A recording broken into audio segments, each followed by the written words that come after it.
This is the Asia Train. I'm Shery in Tokyo. I'm Avril in Singapore. Your top stories this hour.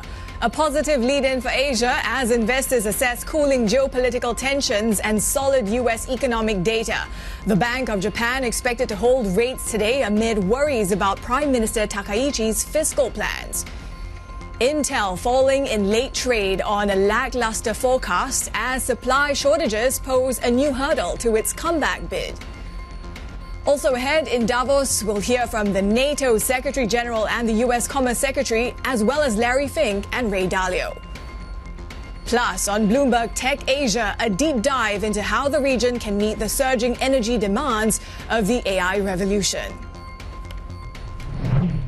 Take a look at the setup across Asia as we're watching those tech shares, especially some of those Asian suppliers to Intel with that plunge in that stock. The likes of Laser Tech, Ibida, and here in Japan, of course, a key focus as we're seeing Nikkei futures now pointing to a little bit of downside, pretty steady at the moment as we head towards a Bank of Japan policy decision. No change expected in rates there, but we're watching for the economic projections and what Governor Ueda has to say. The Japanese yen holding at that 158 level against the U.S. dollar. We saw a little bit of downside pressure in the overnight session. We had the dollar gaining a little bit of momentum after President Trump backed away from those tariffs on the European countries. JGB market is also, of course, in focus given the BOJ policy decision. We saw 2 sessions of a rebound in that space after we saw that early week sell-off. The ASX 200 not doing much, but do watch out for the Aussie dollar, which is at the highest levels since 2024. We had a solid jobs numbers there, but I understand, Avril, that we do have also solid data out of the United States as well.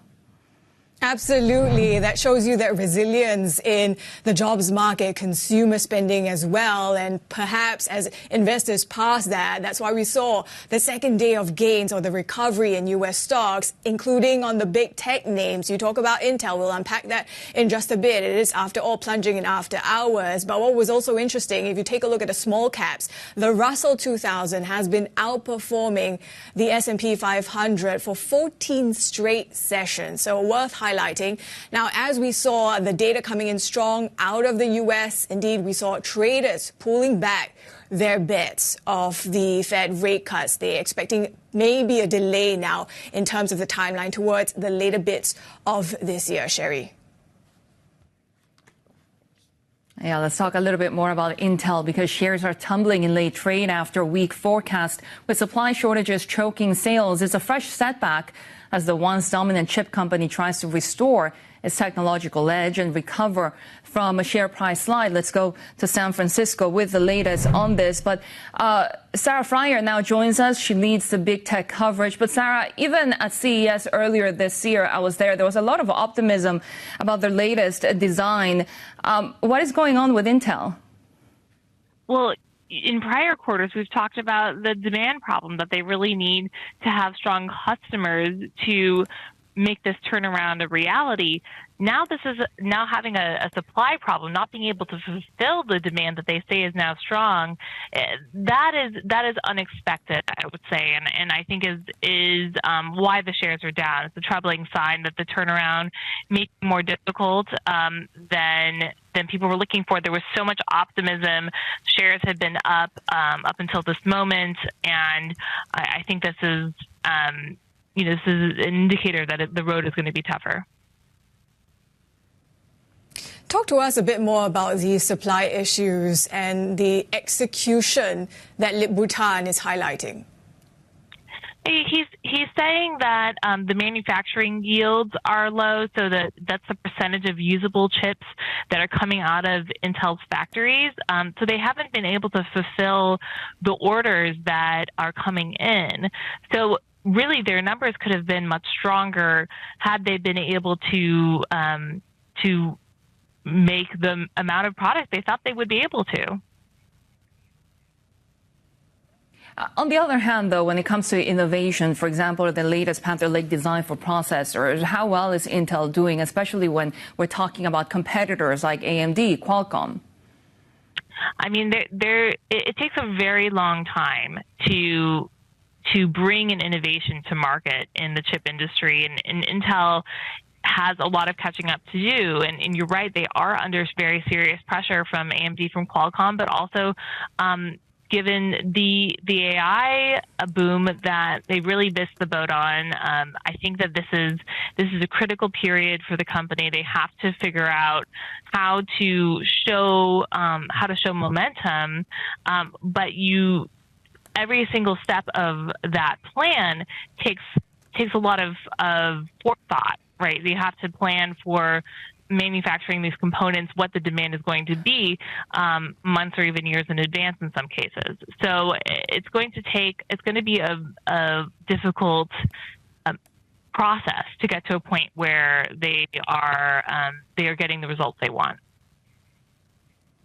Yeah, even with these investments coming in from the likes of NVIDIA, SoftBank, the government, I guess the comeback will be the U.S. a bit government, of a grind. that's right. Bloomberg's reporter who leads our big tech coverage, Sarah Fryer. Thank you so much. We'll have to leave it there for now. But let's take a look as well at how markets in Asia are shaping up following those gains in the U.S., driven by solid data. We have AI optimism, maybe dented a bit given what we get from Intel, easing geopolitical tensions as well. Bloomberg M Live strategist Mark Cranfield joins us now. So what is the setup for Asia, given how memory shortages and prices seems to be weighing on tech, even in the U.S.? Now, what is that going to set up for Asia? Well, you're probably going to see Asian investors weighing up those issues on the supply side, whether they're specific to Intel, do they have any read across for the major companies in Asia, or will they be more interested in the general AI valuation bubble? And I suspect that they're going to be more interested in what's happening in the bubble here for AI, particularly when you've got a company like Alibaba talk that they're going to bring an IPO for one of their AI products. The valuations on that will be very important, people to see how much they're willing to pay to get involved in this narrative that is still driving markets really around the world.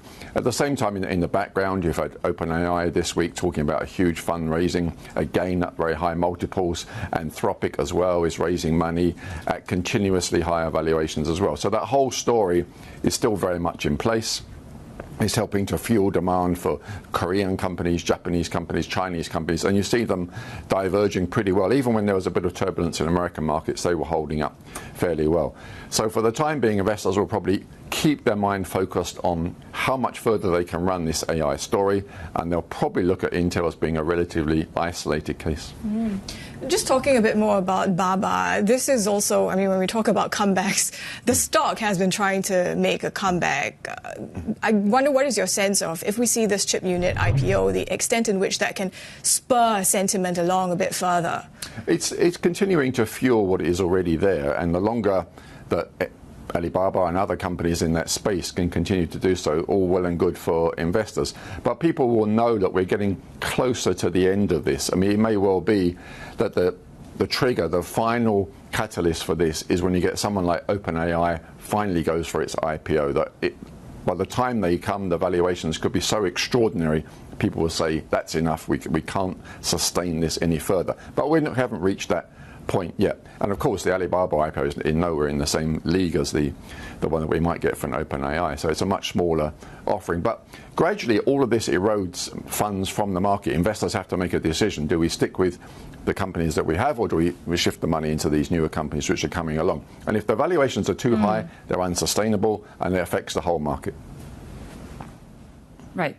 We're watching also some of those tech names here in Japan, but not only because of the tech rally and the story, or the tech story unfolding right now, but of course, Bank of Japan Day. With the gyrations in the JGB space, what will you be watching out for? Well, the Bank of Japan itself, of course, isn't expected to do anything significant. The statement is expected to be reassuring and a continuation of what they've been doing. No change in interest rates. The excitement, if there's going to be any today, is going to be in the press conference from Governor Ueda.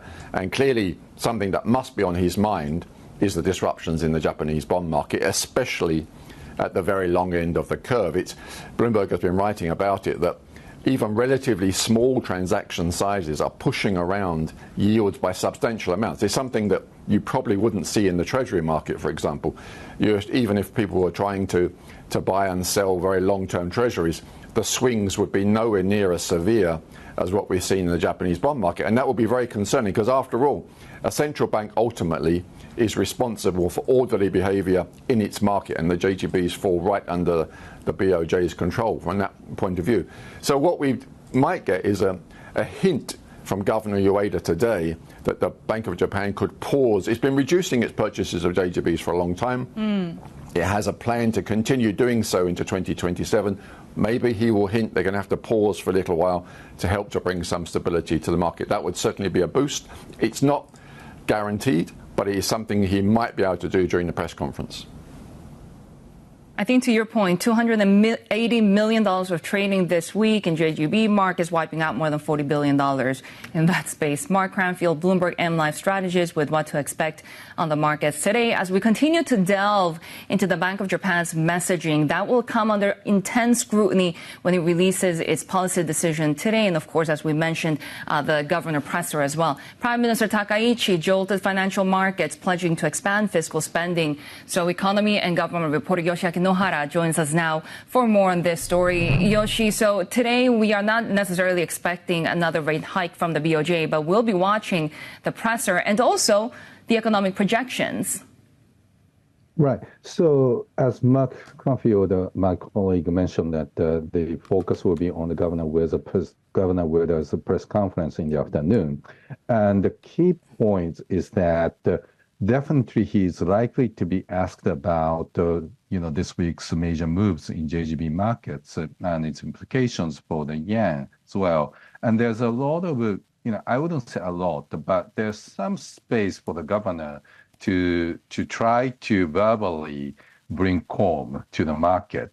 But he also needs to be careful, because if he acts verbally very strongly, that he's saying that this is not tolerable, and therefore he is likely to be expected to step in again when the similar things to happen, when the Bank of Japan continues to raise interest rates and honor the discretion of the market setting its own, yield levels and whatnot. So he doesn't want to be engaging too much, but he can't ignore what's going on entirely. So that's a balancing act the governor is trying to play. Absolutely, Yoshi. I mean, can Ueda-san help to calm the markets, cap the weakness in the yen, without drawing political backlash? I mean, we talk about this perhaps monetary policy, political interplay. We're also expecting the dissolution of the lower house of parliament. Right. It's a very delicate situation right now. As you mentioned that, let's say if the BOJ tries to intervene in the market, that's likely to be seen as an act of monetary easing, resuming, and that's likely to push down the yen, and that's not good for the BOJ from the standpoint of that's going to fuel the import-driven inflation. That's not the kind of inflation BOJ is looking for. And at the same time, the lower yen is not going to make the public happy, because everybody knows by now, how the lower cheap currency is going to inflate the price of food. The exact cause that Prime Minister Takaichi is trying to solve by pressing that she's considering the temporary suspension of food sales tax. But the question is that how she's going to pay for it. That she hasn't provided a clear answer to that yet. Yoshi, thank you so much. Always great to get your insights. Bloomberg's economy and government reporter Yoshiaki Nohara. Now, also coming up on the Asia trade, more on the Bank of Japan's outlook with JPMorgan. We talk investment strategy with UBS as they stick with stocks and gold. Plus, on Bloomberg Tech Asia, Goldman Sachs and Microsoft tell us how the AI boom is reshaping energy markets. Much more ahead. This is Bloomberg.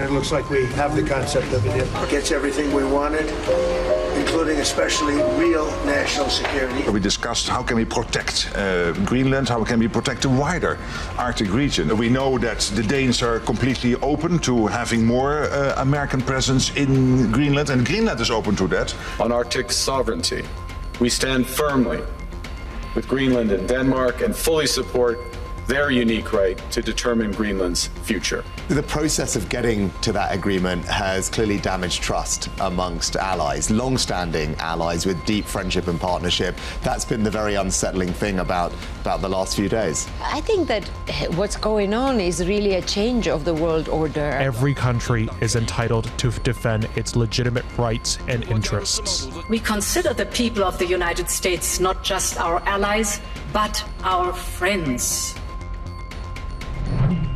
World leaders in Davos weighing in on Arctic security and shifting alliances. Let's bring in Bloomberg senior editor Derek Wallbach for more on this. And Derek, is this why markets are so focused on the taco trade? It seems President Trump has backed out from tariffs and the European Union will now ratify their trade deal. That's right, Shery. It does seem like the European Union is gas on now towards getting that trade deal done. There, that has been paused. Now that's back in play. So we are seeing a lot of this sort of like renormalization, if we want to call it that, in both policy and in markets here. That Donald Trump walking into Davos was making a lot of countries quite nervous with his stance on Greenland, talking about wanting to acquire the entire island as U.S. territory, and that was going to happen somehow. And, you're starting to see a lot of these fissures and fractures build, but we end Davos with Trump coming back saying that he's got a great deal that's going to ensure security. But what did the U.S. really get out of that? There's a long-standing security pact governing U.S. presence in Greenland that basically has said for a very long time that the U.S. can kind of do whatever it wants in Greenland. That got strengthened a little bit more. We're hearing that there's going to be some allowance that's going to be negotiated for maybe mining rights. There could be a bigger NATO security presence in Greenland, all of that sort of thing. But realistically, this deal does not go nearly where the White House was publicly saying they wanted to go initially, but it is something that Donald Trump looked at sort of the whole situation, looked at the escalating response back to the United States and those fractures and fissures, as I mentioned, and declared victory. And in declaring victory, has put a pause on that situation, has removed the tariff threat, and markets responded accordingly. So declaring victory, to what extent does that mean the U.S. is better able to fend off those threats surrounding Greenland over Russia, over China? Well, Avril, I think that it's interesting because when you were asking that question, I was curious where you were going to go at the end of it. Where does it do in terms of Russia and China? As I say, the defense posture doesn't really change too much. There is a strengthening here. It does allow, the U.S. to maybe do a little bit more. You're talking about the possibility of an increased NATO presence there. That could be people, that could also be equipment. But there's another way to read that question, and I was curious if you were going to go and say, where does that do in terms of the threats from U.S. allies and partners? Because I think that was one of the real key things here, the threat about whether or not European nations would start dumping treasuries, would start exiting some U.S. positions. We already saw a little bit of this going, starting to go up with some Danish funds. But the idea that could take root actually seriously does have a lot of consequences. We're seeing on the consumer side, even things like with Canada, there was such a big response to U.S. threats in the 51st States talk that Canadians broadly, rank and file Canadians broadly just said, we're going to stop buying as much U.S. stuff and we're going to prioritize other things. And now it's really hard to go buy American alcohol in Canada. It's just not selling very well. And you're seeing, companies like Jim Beam have to sort of throttle back production to be able to do that. I think that is one of the key existential risks here, is the idea that if this stuff goes on, you have a moment of seriousness and then it backs off, that's fine. But if if you get this stuff again and again and again, and consumers say, hey, that's not actually what we want to do, we don't want to be a part of that, you get some real risk to U.S. businesses. Donald Trump is seeing that, and one of the things that he said is that he was going to vow a big retaliation if European countries sell U.S. assets in response to his tariff threats. It's clearly something that is on the mind. Again, stayed for now, but if we get into this situation going forward, this is one of the most key things to be watching. Yeah, the idea of how these tariffs being used as a tool by Trump present a sort of own goal for the U.S. Derek, thanks so much for running us through all this. Bloomberg senior editor Derek Wallbank. Now, for more on Trump's plan on Greenland, NATO Secretary General Mark Rutte says the breakthrough with the U.S. president over the territory was secured without discussing its sovereignty. Speaking to us in Davos, he said the talks focused on the broader issue of security in the Arctic. President Trump has been clear from when he was in office, Trump 45, also when he came back into office, Trump 47, that when it comes to the protection of the Arctic, with a priority on Greenland, we have to spend more energy, more time, more focus on this, because we know the sea lanes are opening up. The Chinese and the Russians are more and more active. So what we discussed last night, how in a practical sense we can get this done, and we agreed on these two tracks. One is the 7 countries in the high north, including the United States, working together to protect against any adversary. So that will be something where NATO is heavily involved. And then when it comes to Greenland specifically, continuing the discussions they started last week. The Danish delegation, Secretary Rubio, Vice President Vance in Washington, to continue that discussion, also to make sure that when it comes to Greenland specifically, their economy, their military situation, Russia and China will never get access. And the Danes and sovereignty, is that all assured? We didn't discuss at all about that issue. So we discussed how can we protect Greenland, how can we protect the wider Arctic region. And again, I think President Trump was the one who reinvigorated NATO at the summit in The Hague with the famous 5%. I think we can be thankful for the fact that he again has been able to take leadership on this issue. How can we collectively protect the Arctic? The latest rumours out there that it will be involve sort of bigger bases, longer leases, but not actually changing sovereignty, and the idea of far more American troops. Is that the sort of basis of it? We didn't go into those details at all. We know that the Danes are completely open to having more American presence in Greenland, and Greenland is open to that. And I think it is good that these discussions take place with the 3 of them, because at the end I cannot negotiate on behalf of anyone. I was listening to a lot of people. I think there is a landing ground here, but in the end, of course, now we have to make it happen. NATO Secretary General Mark Rutte speaking in Davos to Bloomberg's editor-in-chief, John Micklethwaite. We have more ahead on the Asia trade. This is Bloomberg.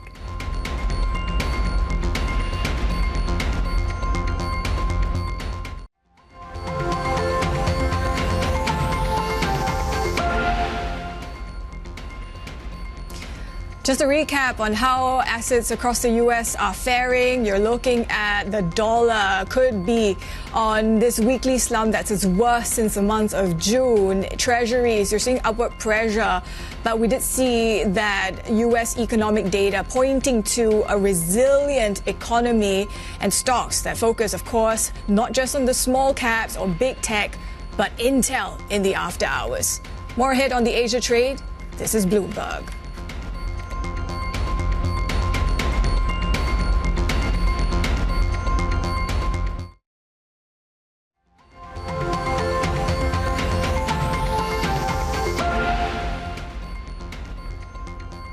We have breaking news out of Japan. We are getting the December CPI numbers, excluding fresh food, core CPI year-on-year growth of 2.4%, matching economists' estimates and decelerating from the previous month. Exclude energy as well, and you have core CPI, 2.9% growth, which is slightly higher than economists' estimates, but still decelerating from the 3% the previous month. The headline number coming in at 2.1% growth for the month of December year-on-year, which is slightly below economists' expectations as well, and also decelerating from the previous month.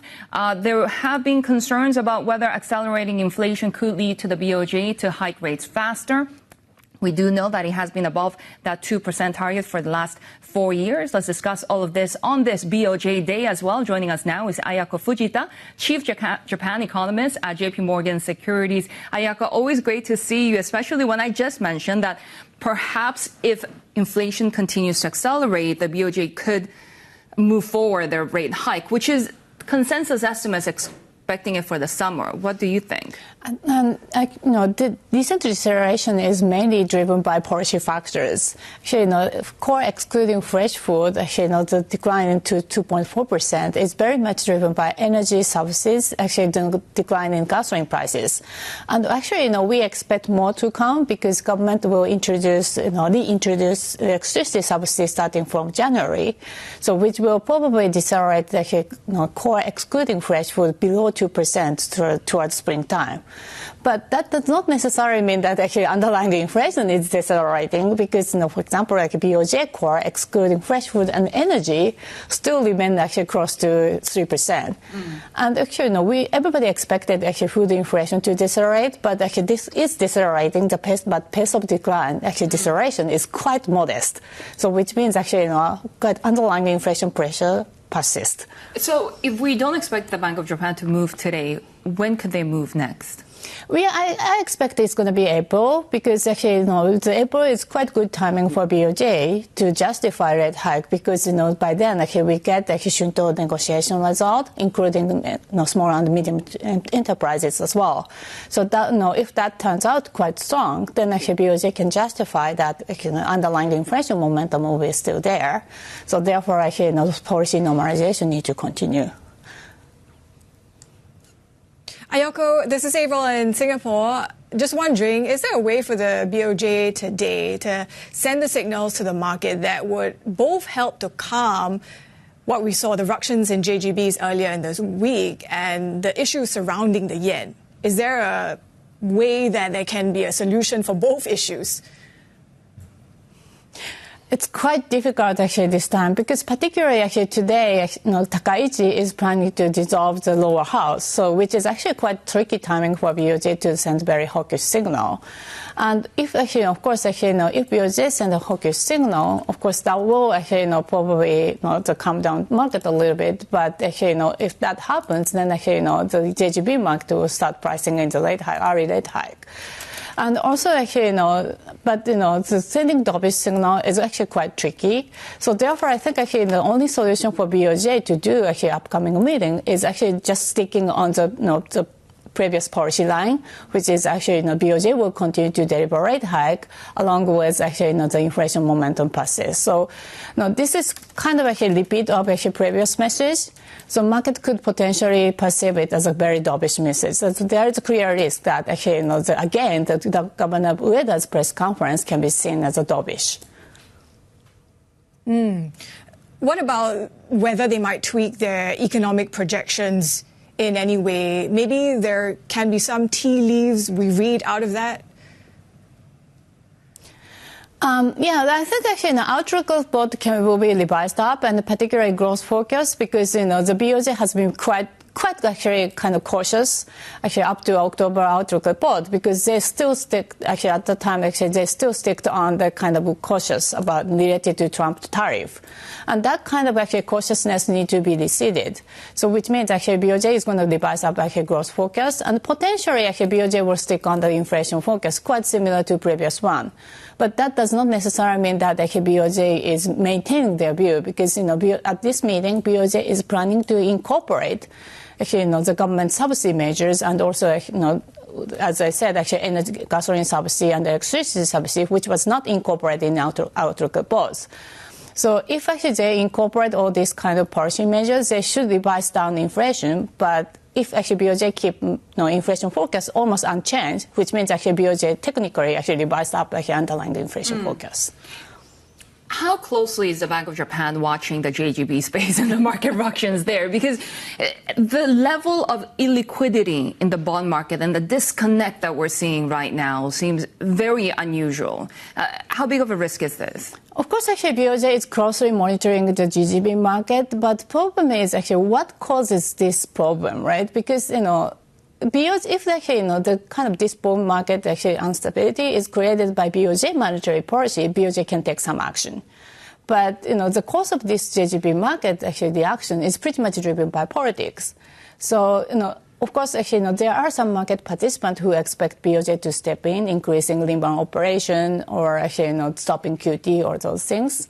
But this may be very counterproductive if BOJ take that action. So until actually government change their policy stance, like actually advocating consumption tax cut, or it's going to be actually probably very difficult for BOJ actually, just themselves to resolve this situation. So I think actually, unless actually we have very big shock, I think actually BOJ will remain very cautious to step into the market. Ayako, Fujita, always good to get your insights. Chief Japan economist at JPMorgan Securities, as we await the Bank of Japan's policy decision later this morning. Subscribers can also turn to the terminal for more on the BOJ. TLIV Go is your function. You can get commentary from our expert editors. Also, we get more analysis on the way with OCBC Bank and Amundi Japan as we track moves in currencies and equities leading up to the decision. Shery, let's take a look at how commodities are faring as well. You got those eroding geopolitical risks that kind of played out in terms of oil prices. Gold also looking flat, but not far from those record highs, of course. And this is all coming against the backdrop of the weakness in the dollar. But the other commodity, energy related, of course, that we are tracking, natural gas prices. You're seeing that moving off a little, but in the past 3 days, you have been seeing double-digit climbs as this Arctic cold grips the U.S. We're hearing also about, from the Wall Street Journal, how the U.S. is looking to tap data centers for backup power ahead of this snowstorm. And of course, this is coming against the backdrop of the data center energy needs and how that has been the focus. We'll have more on energy on Bloomberg Tech Asia. Hear from Goldman Sachs and Microsoft on how the AI boom is reshaping energy markets and whether the region can meet the world's surging power demands. That's coming up in the next hour.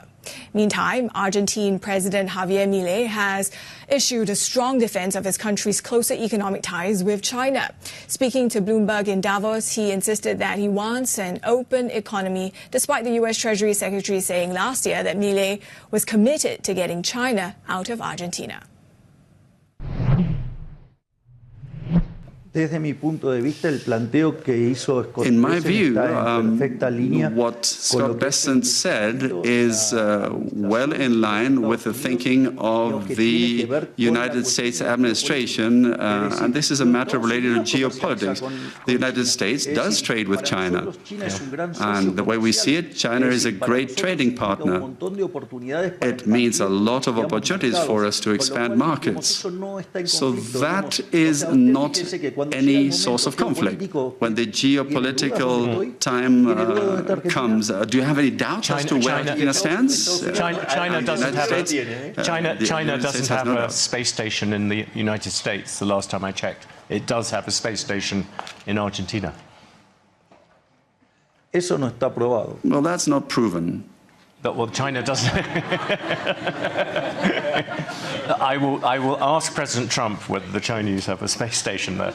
But in general, when you were a candidate, you were very critical of the Chinese.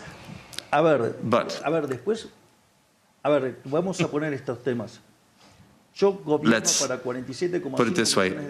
I'm president for 47.5 million Argentines, and I make the decisions that best favor the interests of the Argentine people. So part of that is the fact that Argentina, which is a very closed country, the most closed country in the world, given its GDP per capita, Argentina should have a trade to GDP ratio of a little over 90%, and it only has 30, strictly speaking 28 if you want to be accurate. Consequently, My plan is to open up to the EU, to EFTA, to the United States, and to China. I want an open economy. And if you look at the weight of the Chinese economy in the world, you will understand that I need to trade with China. Or look at the evolution of India. I need to trade with India. Well, and that's what I'm working on. Argentine President Javier Milei speaking with Bloomberg's editor-in-chief John Micklethwaite in Davos. We have more ahead on the Asia trade. This is Bloomberg.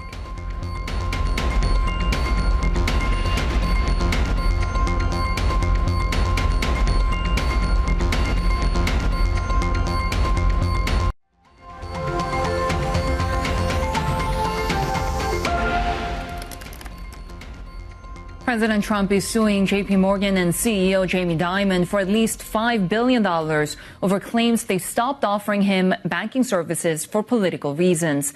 In response, the bank says it does not close accounts for political or religious reasons. For more, let's bring in finance reporter Catherine Doherty in New York.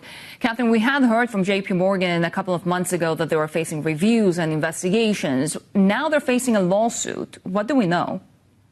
So what we know is that the bank is denying any wrongdoing. They are sticking by what they have said is never a reason to close down accounts for political reasons, but they are citing reasons, which is very interesting in their response today, having to do with regulation that was in place that essentially was asking banks to really take into account some of the risks that they might see, not political risks, but any sort of risks that they might have to, in the future, think about and therefore make decisions to close down accounts that they say is in response to the regulation that was in place.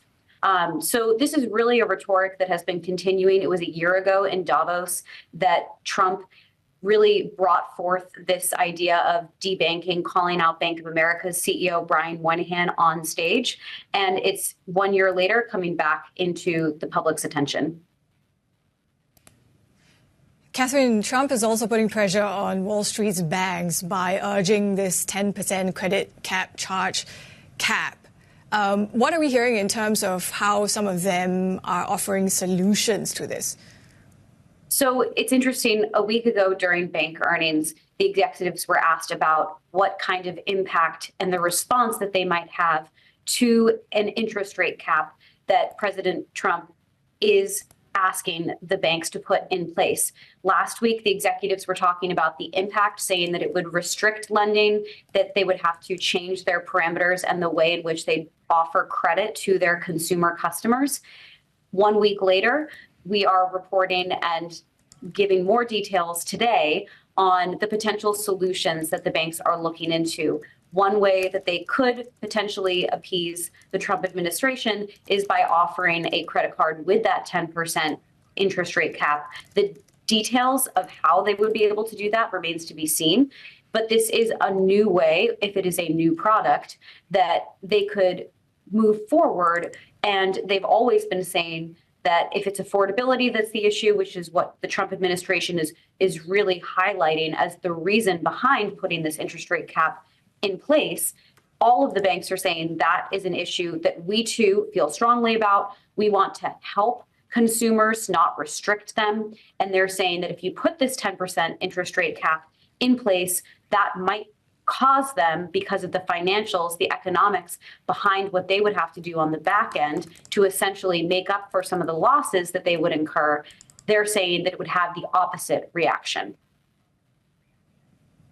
Catherine, great to have you. Thank you so much for the context. Finance reporter Catherine Doherty for us. And more from the corporate front as well. Bloomberg has learned that Alibaba is preparing to list its chip-making arm T-Head, tapping strong investor interest in the AI accelerator business. Sources say the company plans to restructure the unit as a business partly owned by employees and then explore an IPO.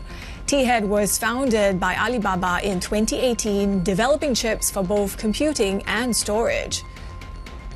Sources say Apple has expanded the job of hardware chief John Ternus to include design work, one of the company's most critical functions.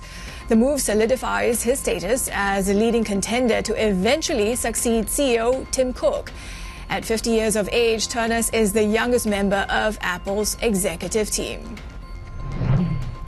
Tesla CEO Elon Musk says the company is preparing for the commercial release soon of its Optimus robot. Speaking in Davos, Musk said the company was already using some of the robots for simple tasks in its factory. He also predicted Optimus would be doing more complex tasks by the end of 2026. Probably sometime next year, I'd say that by the end of next year, I think would be selling humanoid robots to the public. That's when we are confident that it's very high reliability, very high safety, and the range of functionality is also very high. You can basically ask it to do anything you'd like. BlackRock CEO Larry Fink says the company is expanding its AI strategy with new capital and partners. Speaking to us in Davos, Fink also said that he doesn't think there's any uncertainty about AI. I don't think there's any uncertainty about AI. There's no question hundreds of billions of dollars is needed to build this out. The CapEx is going to drive more global growth. How that is going to be dispersed and where it's going to be really dependent on each and every government. But I sincerely believe there is no bubble in the AI space. That being said, like in everything else in capitalism, there's going to be some big failures. Okay, we always see a rotation, and there's going to be some huge winners and some losers. But do I believe the needed capital to build out AI is one of the great opportunities for the world to come? When you think about the hundreds of billions of dollars of infrastructure that's necessary, countries are going to have to rebuild their grids. We're going to have to source new powers of energy. Last night at a dinner, we had an amazing conversation on how AI is going to change science and how it's going to improve human lives in terms of medicine. But importantly, there's a strong foundational belief that AI is going to accelerate new sources of power. And if we can have cheap sources of power, abundant cheap sources of power, maybe things that we can't even think of today through AI, imagine how that could lift the rest of the world.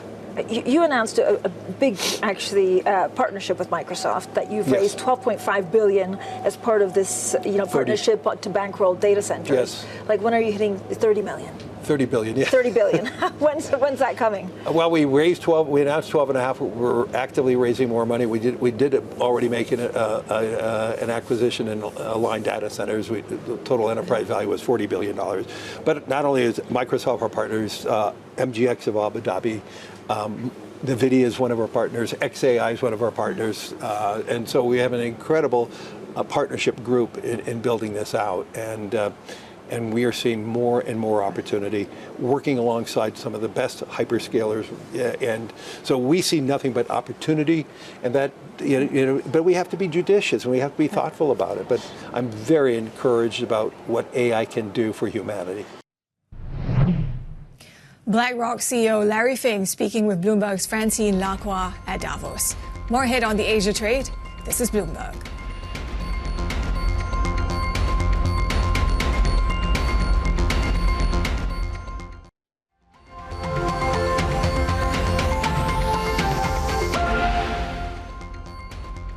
Drug maker Sino Biopharmaceuticals says China has seen a rapid increase in clinical trial registrations.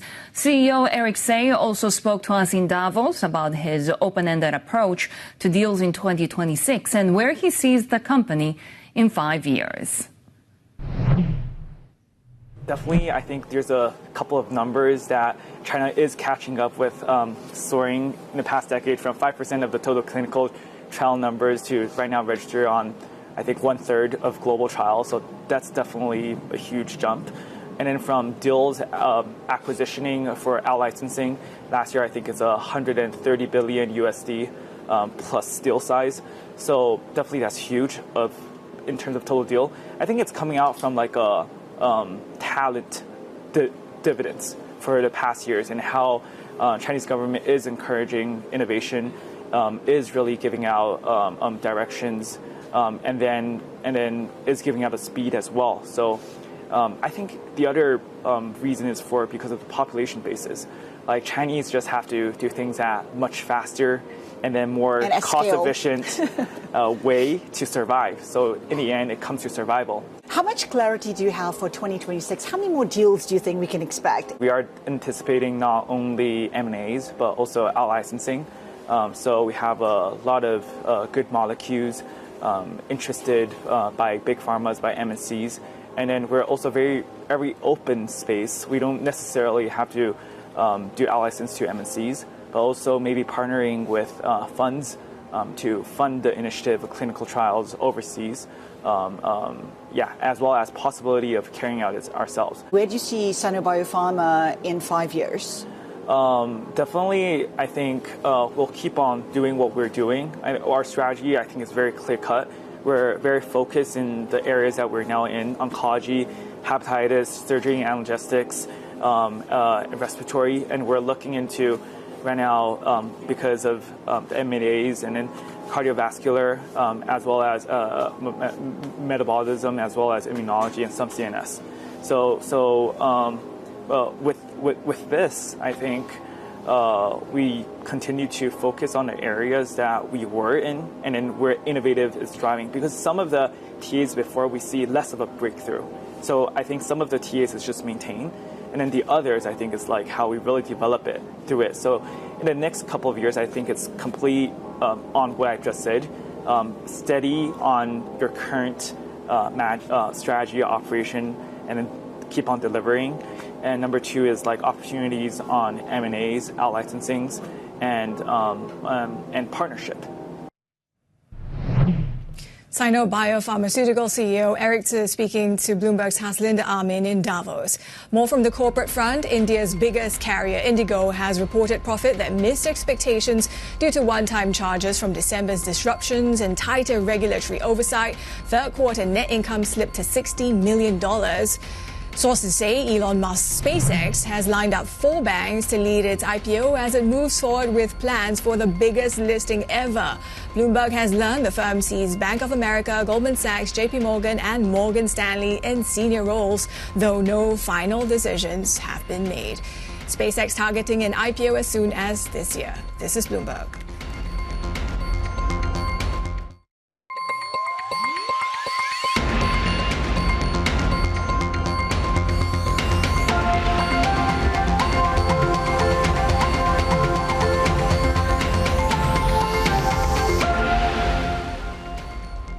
This is the Asia Trade. We're counting down to Asia's major market opens in what could be a risk-on day for assets across Asia. As we saw cooling geopolitical tensions, Avril, not to mention a tech rally and solid U.S. economic data. And of course, don't forget, it's BOJ Policy Day.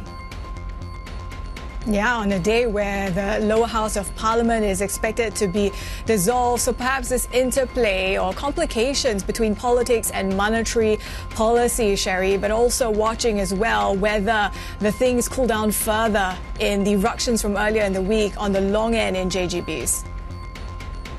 Yeah, we actually saw 2 sessions of JGB rebound here after that sell-off early in the week because of those complications around politics, right? I mean, with the dissolution of the lower house and that snap election for February 8th and expectations of more government spending with that temporary cut in the tax on food, that could have ramifications for Japan's debt. But take a look at the Nikkei opening higher by 0.3%, extending those gains from the previous session. The Japanese yen holding at that 158 level as we head towards that BOJ policy decision, where no changes expected for the rate, but we're watching the economic projections, not to mention, of course, the press conference from Governor Ueda. We also had those CPI numbers earlier today showing that core inflation remained at that 2.4%, which was a deceleration from the previous month, but also staying above that 2% inflation target for the Bank of Japan. The 10-year yield at that 2.23 level. Take a look at how Korea is also coming online, because we also have to contend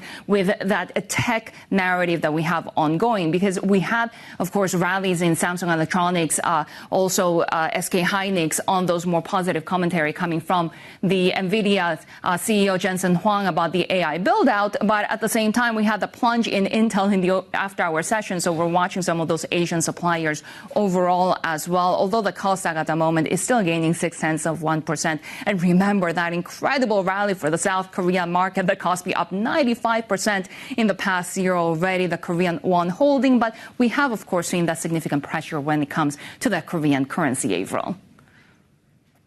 Yeah, and the pressure there comes despite the slide that we've been seeing in the greenback. We are headed for weekly declines on the Bloomberg Dollar Index. It could be its worst week we've seen since June last year. And we talk about how these geopolitical tensions have eased off a little.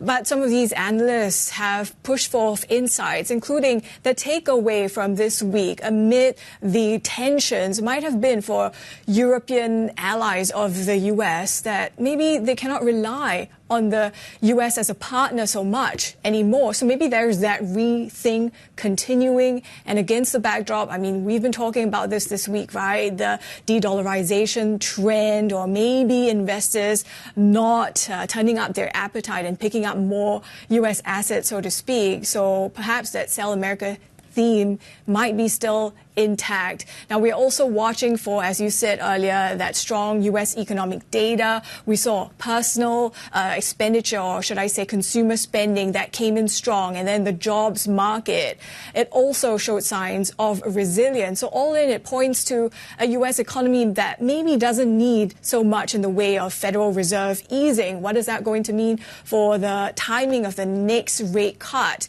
Certainly, we saw that playing out in treasuries. You're seeing that continued upward pressure. And of course, this week it has been about those concerns surrounding the U.S. on the long end of things as well, fiscal sustainability potentially. You're looking at U.S. stock futures pointing to a bit of a slide, perhaps with Intel in mind. Shery.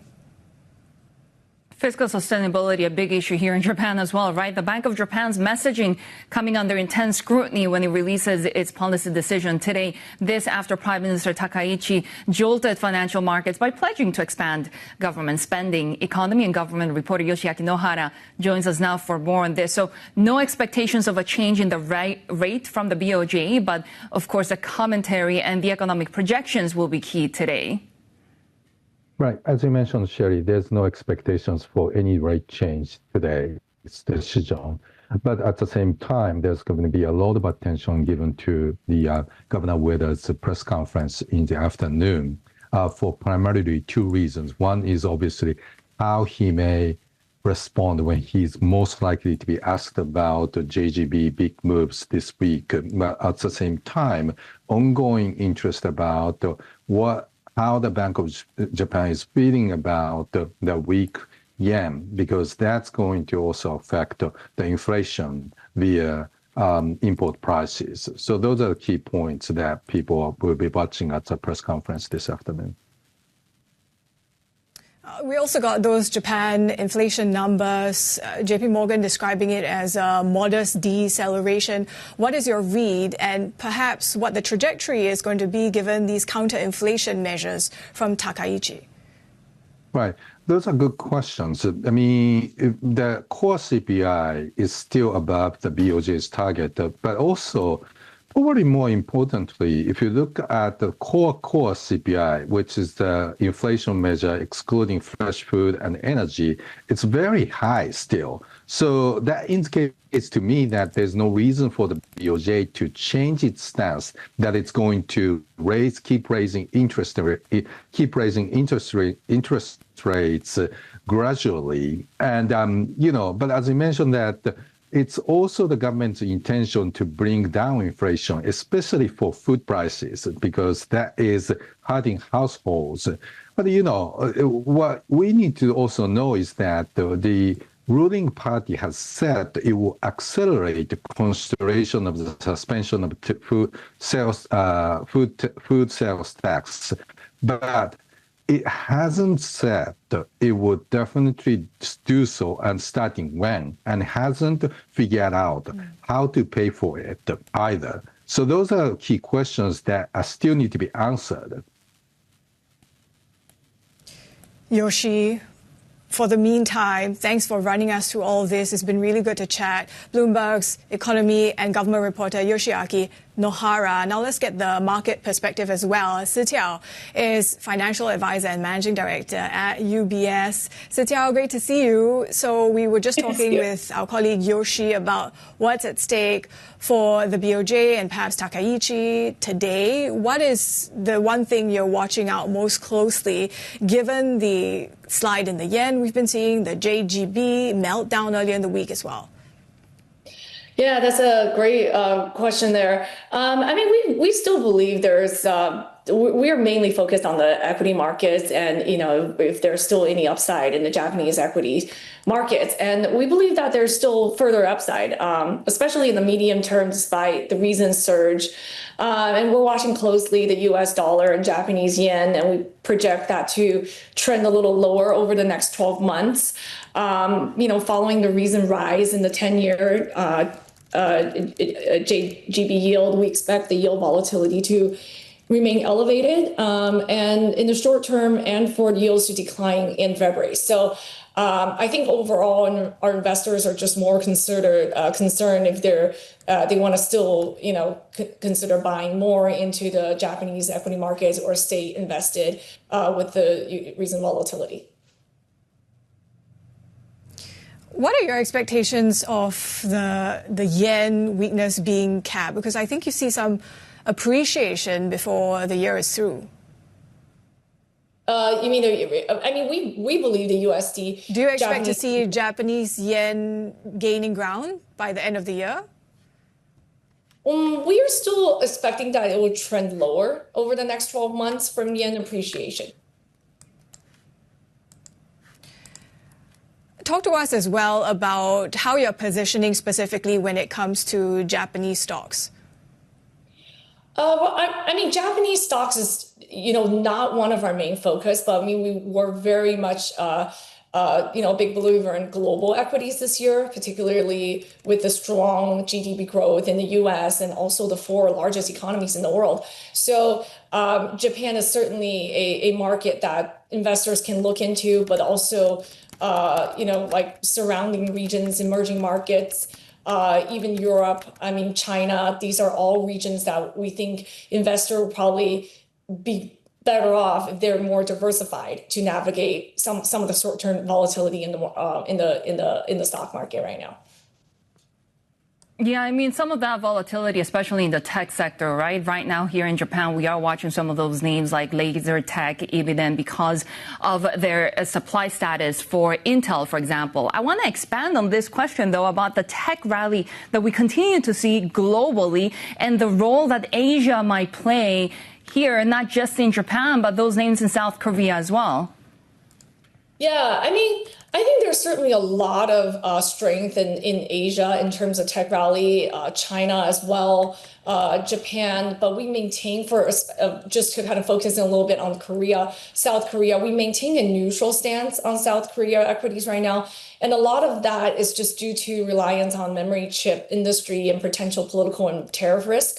So if we're looking at investing in tech, we still rather focus more on the US, and then also Chinese technology equities have a lot of upside as well. It's been had a very strong bounce back, especially in Hong Kong markets. So, but you know, we are cautious to not over, you know, cautious of the potential investments in artificial intelligence, right? And we want to, you know, be cautious about potential inflation spikes, you know, just poor corporate earnings or any type of overinvestment in AI infrastructure. So while tech is a big theme and we want to continue to invest in tech, especially US and Asia, particularly China, we do want to diversify a lot more this year. We have started to see that the markets and the rotations into different sectors are broadening out. You know, this year, especially materials, industrials, and energy are up, 7-9% this year. So it's in line with, with the growth. So we want to broaden out and not just focus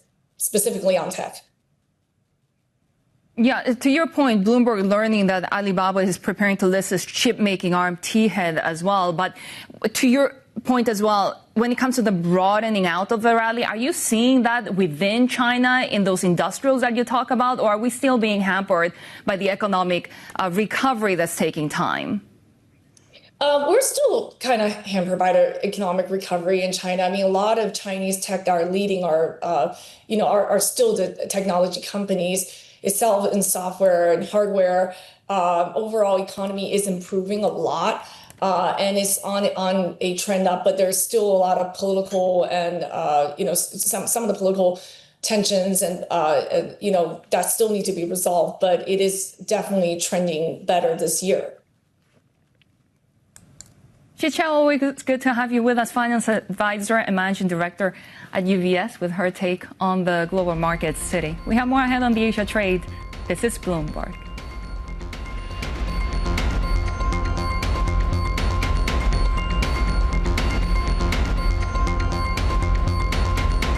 This week, live from the Alpine Mountains of Switzerland, is the World Economic Forum annual meeting in Davos. Bloomberg Television brings you unmatched coverage and conversations with world leaders, business executives, and billionaires as they navigate responsible AI deployment, economic expansion, and geopolitical tensions. Tune in for daily coverage all week. Context changes everything.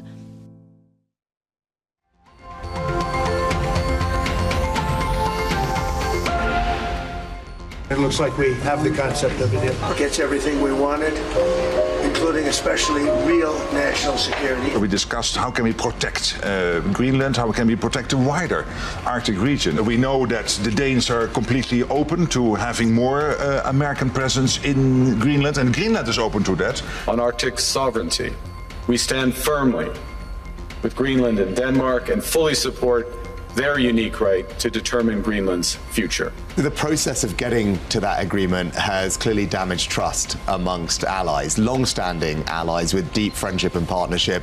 That's been the very unsettling thing about the last few days. I think that what's going on is really a change of the world order. Every country is entitled to defend its legitimate rights and interests. We consider the people of the United States not just our allies, but our friends. World leaders in Davos weighing in on Arctic security and shifting alliances. And certainly one of the outcomes from this week in Davos has been European leaders reassessing the way in which they view their longtime ally, the U.S., of course. And we're hearing from Ursula von der Leyen talking about how, yes, they will be working on this implementation of the EU-US trade deal. But they're also commissioning to put forward some Greenland investment, progressing well as well when it comes to the Ukraine prosperity package. So a couple of, toning down of these tensions between the EU and the US from the EU Commission President. Comments in that direction. For the moment, though, interesting to see futures in Europe looking a bit cautious following their recovery in the past couple of sessions. Let's bring in Bloomberg Chief Asia correspondent Rosalind Matheson. Ross, we are seeing a bit of calming down, but tensions underlying remain. Is there a risk of this wholesale dumping of U.S. assets by Europe? Are there bigger risks here?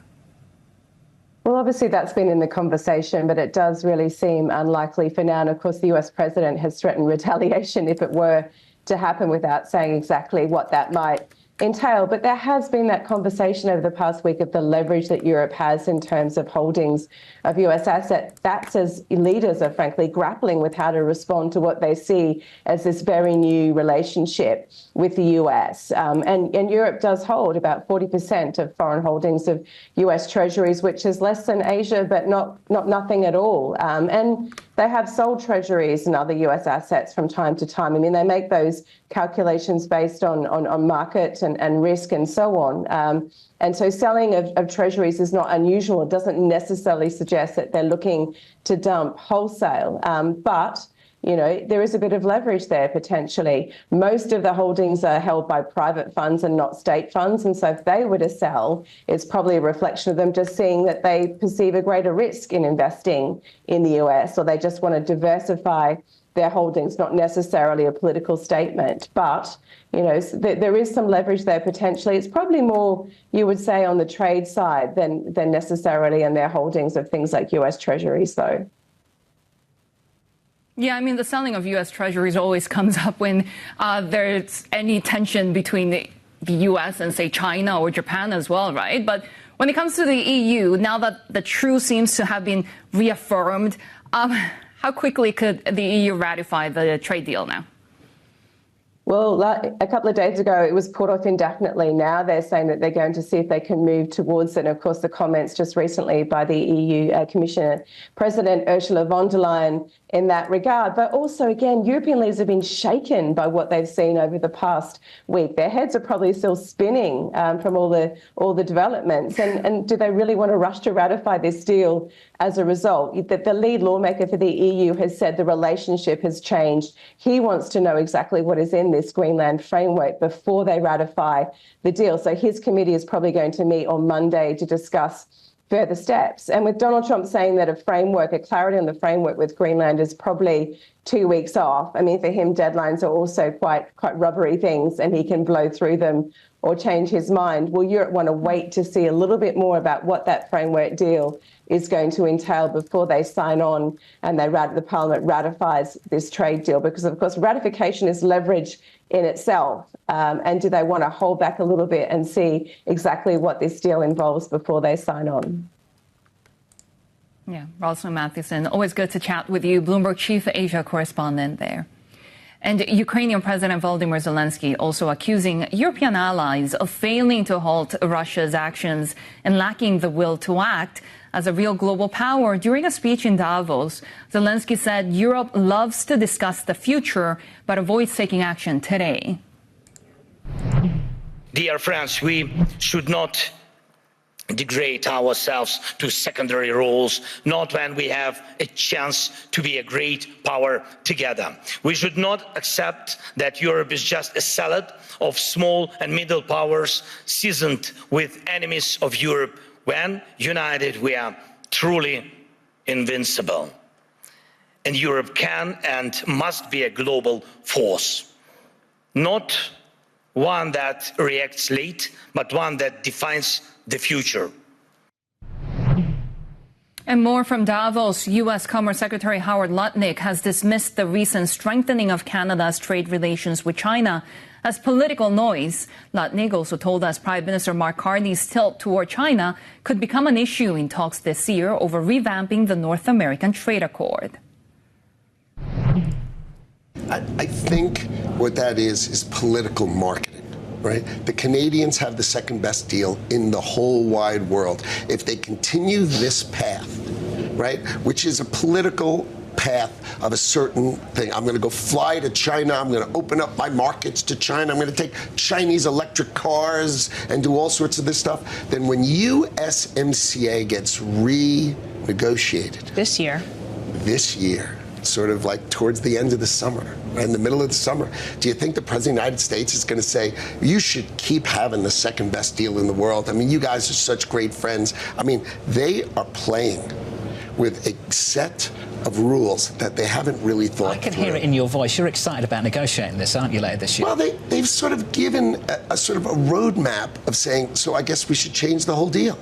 Right? You want to be like the rest of the world. You don't want to be this favored neighbor because you've taken it so for granted that you're willing to come to Davos and say there's two hegemonic powers in the world and we're going to decide which one we're going to work with. Really? You're going to either work with the United States of America where 75% of your economy is totally tied to it, or China?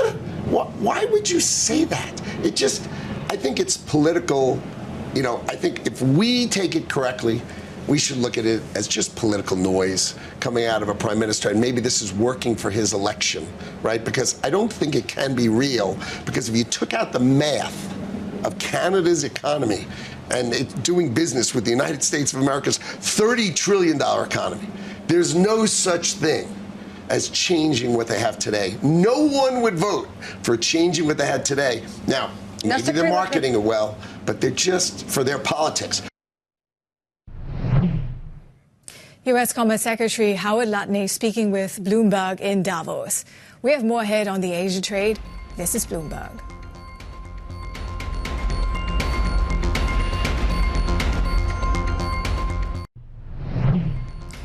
Bridgewater Associates founder Ray Dalio says investors are diversifying their assets as the U.S. underperforms global markets. Speaking in Davos, Dalio also told us the world could be moving towards a capital war amid reserve shifts and geopolitical tensions. We haven't begun the capital war yet, and I think that draw attention to it. I don't even think people think capital war. They hear a lot about trade war and how does a capital war work and what is happening today pertaining to the markets and so on. Okay. The big issue is the opposite side of a trade imbalance is a capital imbalance. And so we have an issue now with the changing complexion of what is owned by capital. So central banks buying gold and replacing bonds and other assets. We see these things happening, the changes in that mix. And so President Trump's speech was very, very important because there's a line, a red line, that has to do with military as it pertains to Greenland. And if there is a military move, it has capital war implications. But beyond that, the issue of what is held as a reserve currency and the whole capital issue is something that's extremely important, not paid much attention to, and not understood. Right. A lot of U.S. policymakers or U.S. chief executives will push back. But for me, it's very clear that actually this week, if we are, relieved that the U.S. is not invading Greenland militarily, maybe there's a big shift, right, in this alliance. So is there going to be a big de-dollarization? Are you going to see countries outside the U.S. move away from the dollar quite quickly?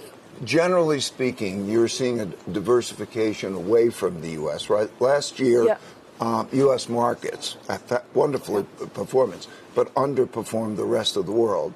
And you're seeing a shift in the assets held.